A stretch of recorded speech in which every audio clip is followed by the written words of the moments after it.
Hello everyone, welcome to royal study point. मेरा नाम है मुकेश चौधरी और चलिए आज हम प्रतिशत का पार्ट 5 स्टार्ट करते हैं। तो चलिए पहले क्वेश्चन से स्टार्ट करते हैं। आज का पहला क्वेश्चन है, एक परीक्षा में एक विद्यार्थी 21% अंक प्राप्त करता है और वह 10 अंकों से अनुत्तीर्ण होता है। दूसरा विद्यार्थी उसी परीक्षा में 105 अंक लाता है और 11 अंकों से उत्तीर्ण होता है। परीक्षा के पूर्णांक बताओ। तो ठीक है, तो चलिए, एक विद्यार्थी 21% अंक लाता है और वह 10 अंकों से अनुत्तीर्ण हो जाता है, तो इसका मतलब वो 10 अंक और ले आता तो वो पास हो जाता। तो यहाँ पर 10 अंक ऐड हो जाएंगे। ठीक है, बराबर दूसरा विद्यार्थी उसी परीक्षा में 105 अंक लाता है और 11 अंकों से उत्तीर्ण होता है। 105 अंक लाता है और 11 अंकों से उत्तीर्ण होता है, तो मतलब 11 अंक ज़्यादा ले आता है, तो 105 से 11 घट जाएंगे, माइनस हो जाएंगे। तो हुआ कितना, 10 इधर पक्षांतर हो जाएंगे। 105 में से 11 और 10 माइनस हो जाएंगे, तो 21% बराबर 84 आ जाएगा। तो 1% का मान कितना आ जाएगा, 4। तो 100% का मान कितना होगा, 400। तो परीक्षा के पूर्णांक होंगे 400। सही जवाब है सी ऑप्शन। नेक्स्ट क्वेश्चन, एक परीक्षा में एक विद्यार्थी 25% अंक प्राप्त करता है और वह 17 अंकों से अनुत्तीर्ण होता है। उसी परीक्षा में दूसरा विद्यार्थी 36% अंक प्राप्त करता है और वह 27 अंकों से उत्तीर्ण होता है। परीक्षा के पूर्णांक बताइए। तो 25 और 36 में डिफरेंस कितना हुआ, 11% का। दूसरा हो गया, एक 17 अंकों से अनुत्तीर्ण होता है और एक 27 अंकों से उत्तीर्ण होता है, तो ये दोनों आपस में जुड़ जाएंगे। ये हो गया 44, 11% बराबर 44, तो 1% बराबर 4, तो 100% बराबर कितने आ जाएंगे, 400। तो पूर्णांक हो जाएंगे 400। इसे आप अगर पूरा समझना चाहते हैं तो आपको इस प्रकार समझना होगा, 25% अंक प्राप्त करता है और 27 अंकों से उत्तीर्ण हो जाता है। तो 25% अंक लाता है, 25% अंक प्राप्त करता है और 17 अंकों से अनुत्तीर्ण हो जाता है। तो इसको उत्तीर्ण होने के लिए 17 अंक और चाहिए, तो +17 हो जाएंगे, बराबर हो जाएगा। उसी परीक्षा में 36% अंक लाता है और वह 27 अंकों से उत्तीर्ण हो जाता है, तो माइनस ज्यादा 27 लिया तो -27, ये इधर पक्षांतर होंगे।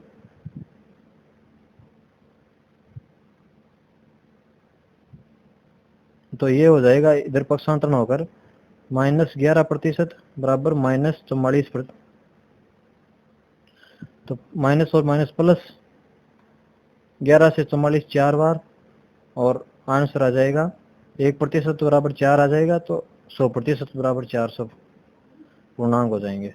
नेक्स्ट क्वेश्चन, एक परीक्षा में एक विद्यार्थी 32% अंक प्राप्त करता है और वह 36 अंकों से उत्तीर्ण होता है। उसी परीक्षा में उसी कक्षा में दूसरा विद्यार्थी 43% अंक प्राप्त करता है और वह 63 अंकों से उत्तीर्ण होता है। परीक्षा में उत्तीर्ण के लिए न्यूनतम अंक कितने चाहिए। तो इन दोनों का डिफरेंस कितना हो गया, 32% और 43% का 11% और 36 और 63 हो जाएंगे ऐड, तो ये हो गया 11% बराबर 99। तो 1% बराबर कितने आ गए, 1% बराबर कितने आ गए, 9। 100% बराबर कितने आ जाएंगे? 900। तो टोटल पूर्णांक तो हो जाएंगे 900, लेकिन हमें पूछा क्या गया है, परीक्षा में उत्तीर्णांक के लिए न्यूनतम अंक कितने होंगे। तो हमें पहले तो निकालना होगा 900 का 32%, और फिर उसमें 36 अंक और ऐड करने होंगे, तो इसका आंसर आ जाएगा क्वेश्चन का। तो चलिए निकालते हैं। 900 का हमें पहले 32% निकालना है। तो 900 गुणा 32 बटे 100, 2 जीरो से 2 जीरो कट जाएंगे, गुणा करेंगे तो आ जाएगा 288। 32 को 9 से गुणा करेंगे तो 288, और 288 में हमें 36 अंक और ऐड करने हैं, क्योंकि 36 अंकों से अनुत्तीर्ण होता है वह, तो 36 अंक और ऐड कर देंगे, तो ये आंसर आ जाएगा इसका 324। तो सही जवाब है 324। नेक्स्ट क्वेश्चन, एक परीक्षा में विद्यार्थी 24% अंक प्राप्त करता है और वह 13 अंकों से अनुत्तीर्ण होता है। दूसरा विद्यार्थी उसी परीक्षा में 34% अंक लाता है और वह 17 अंकों से उत्तीर्ण होता है। परीक्षा उत्तीर्ण के लिए कितने अंक चाहिए और न्यूनतम पासिंग प्रतिशत क्या होगा। दो क्वेश्चन पूछे गए हैं, तो इसका जवाब निकालना आपको। 24% और 34% का अंतर कितना हो गया? 10%। ठीक है। और 13% और 17% का योग कितना हो गया? 30। क्योंकि एक में अनुत्तीर्ण है और दूसरे में उत्तीर्ण है, तो आपस में जुड़ जाएंगे, तो ये आ जाएगा 30। तो एक बराबर कितने हो गए?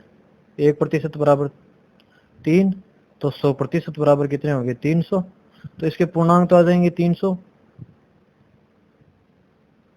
ठीक है। तो हमें पासिंग नंबर देखने हैं पहले। तो पासिंग नंबर निकालने के लिए पहले 24% निकालना पड़ेगा, 300 के 24% निकालना पड़ेगा,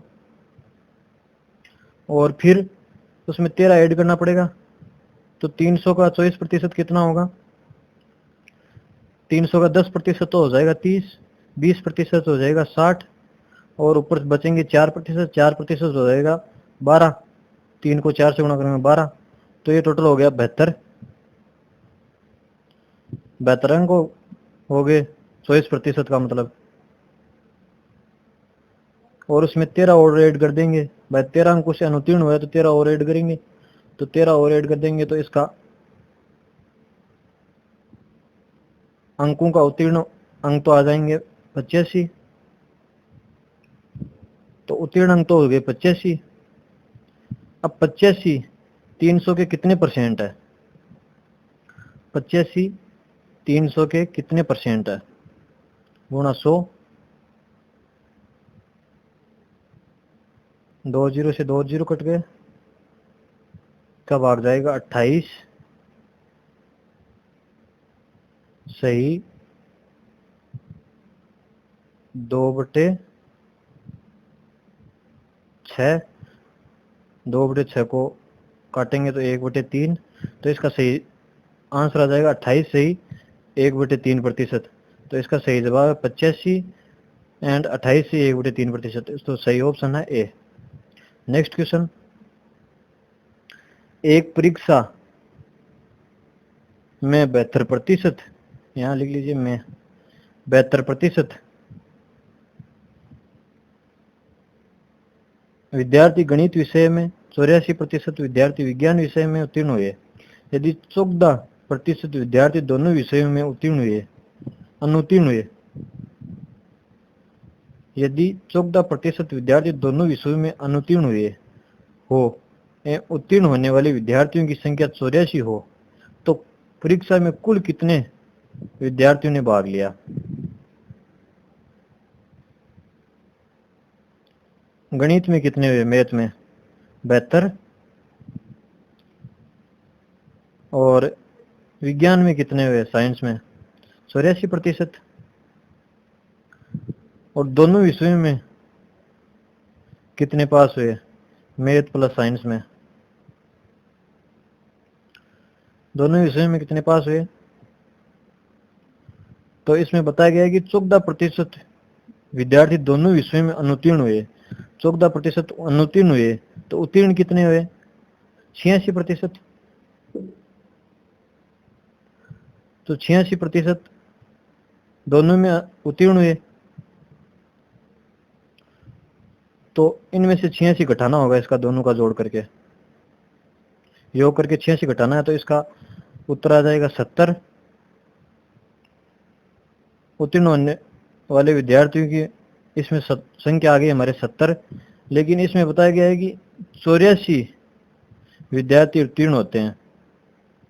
तो 84/70 गुणा हमें कुल संख्या निकालनी है 100, 0 से 0 कटेगा, 7 का 84 में जाएगा 12 बार, तो इसका सही जवाब आ जाएगा 120। नेक्स्ट क्वेश्चन,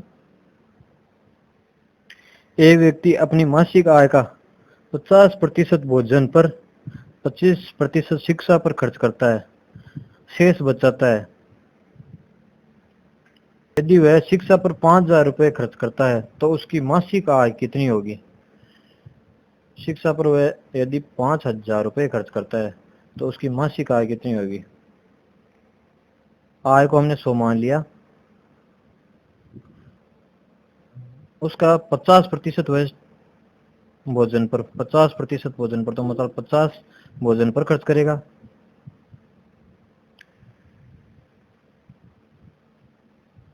पच्चीस प्रतिशत शिक्षा पर खर्च करता है, तो 100 का 25% शिक्षा पर खर्च करेगा, तो 25 शिक्षा पर खर्च करेगा,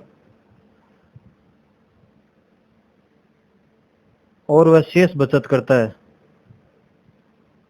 तो उसकी बचत कितनी हो गई? 25% उसकी बचत हो गई। और आगे क्या कह रहा है?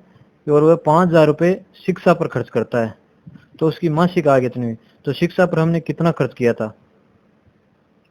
शिक्षा पर हमने 25 खर्च किया था, लेकिन इसमें कह रहा है कि 5,000 रुपये खर्च करता है। 5,000/25 गुणा 100, 25 से कटेगा 5,000 2 बार, तो इसका सही जवाब आ जाएगा 20,000 रुपये उसकी मासिक आय थी। तो सही जवाब है ऑप्शन नंबर बी, 20,000 रुपये। नेक्स्ट क्वेश्चन, एक व्यक्ति अपनी मासिक आय का 20% भोजन पर, शेष का 50% शिक्षा पर, शेष का 20% मनोरंजन पर खर्च करता है एवं 12,800 रुपये बचाता है। व्यक्ति की मासिक आय कितनी होगी?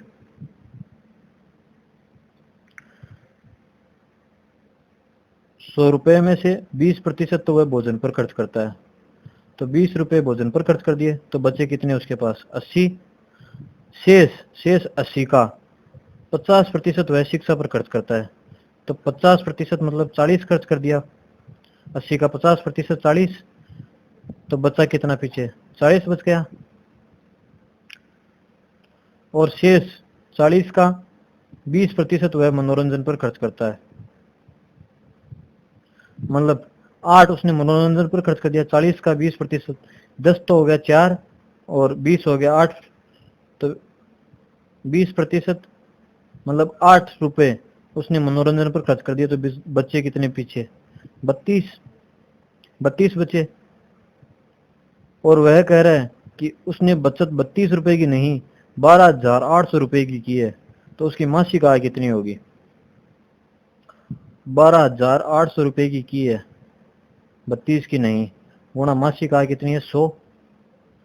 32 से कटेगा 4 बार, तो इसका सही जवाब है 40,000 रुपये उसकी मासिक आय होगी। Option number A. Next question, एक व्यक्ति अपनी मासिक आय का 30% भोजन पर, शेष का 50% शिक्षा पर, शेष का 40% मनोरंजन पर खर्च करता है तथा 1,680 रुपये बचाता है। बताओ शिक्षा पर होने वाला व्यय कितना होगा? और इसी में दूसरा क्वेश्चन है, भोजन पर मनोरंजन की अपेक्षा कितनी राशि अधिक व्यय होगी? पहले उसके पास 100 रुपये थे, उसने 30% भोजन पर खर्च कर दिए, तो 30 रुपए उसने भोजन पर खर्च किए, तो बच्चे कितने? 70। 70 का 50% उसने शिक्षा पर खर्च कर दिया, तो 50% का मतलब 35 रुपए उसने शिक्षा पर खर्च कर दिए, तो बचे कितने? 35 रुपए। और शेष का 40% वह मनोरंजन पर खर्च करता है, तो 35 का 40% कितना हो गया? 14 रुपए। तो 35 में से 14 निकालेंगे तो 21% उसके पास शेष बचता है। लेकिन प्रश्न में कह रहा है कि 21 रुपए शेष नहीं बचते, 1680 रुपए उसके पास शेष बचते हैं। तो 1680 रुपए शेष बचते हैं, 21 नहीं। और हमें निकालना क्या है? शिक्षा पर होने वाला व्यय। शिक्षा पर कितने रुपए व्यय हो रहे हैं? 35 रुपए।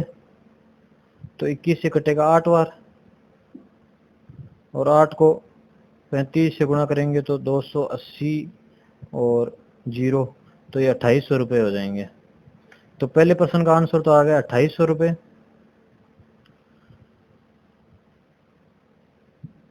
और दूसरे क्वेश्चन का आंसर, ये कटा हुआ तो है हमारे पास 80, एक तो 80 बच जाएगा, और हमें निकालना क्या है? भोजन पर मनोरंजन की अपेक्षा कितनी राशि अधिक व्यय होगी?